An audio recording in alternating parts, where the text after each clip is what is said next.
Today was the 6th annual teach-in on Israel, which we hold here at the Santa Barbara Hillel.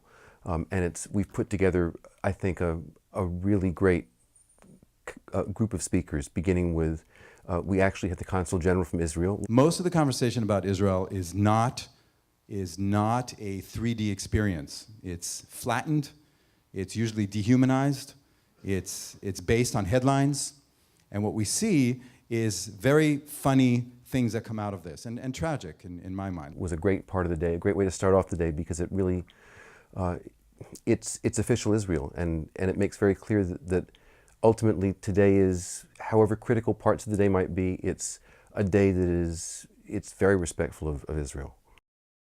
Our keynotes were actually people who came from Israel specifically to be a part of the teach-in, Becker. You know, it seems to me when you listen to the discussion about whether we should withdraw from the territories or not, some people think it's national suicide if we withdraw from the territories. Some people think it's national suicide if we don't. But for everybody, it's suicide. Why can't we just have a conversation that doesn't involve this kind of survivalist type of anxiety? And Gershom Gorenberg, both an Orthodox Jew and an American who made Aliyah, lives in Israel, and definitely a left perspective, one that's highly critical of the government in many ways. I would argue that in order to preserve Israel as a democracy and as a flourishing state, we need to cease ruling the West Bank. The only way that we can do that safely and securely is through a peace agreement. Therefore, peace is also the means for preserving a democratic Israel. And we had Stan with us actually presenting a talk that was explicitly about how to stand up for Israel. So much of when you're talking about Israel is context. If you put it into context, everything will become clear. And it's so true with the security barrier. You lead it up, 2002, worst year ever. They had to make a decision. They put up the security barrier. 10 years later, there's been a 99% reduction in terrorism. We had a range here that was pretty extraordinary. And what I think is really significant about this event is that reflects the Israel Committee itself. The people who comprise it have a broad span of perspectives.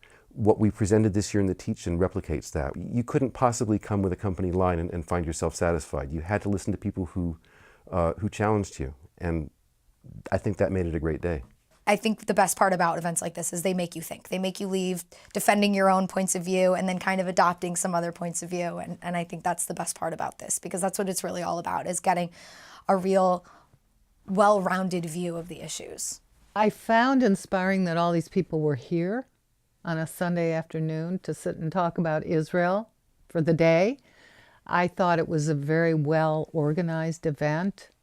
And it's just exciting to see how much thought, excitement, intelligence, depth goes into thinking about the Israel issue.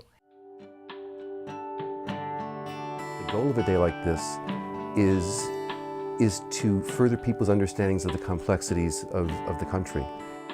It's important to deepen the conversation. It's important to be nuanced in our understanding that the best support for Israel isn't my Israel right or wrong.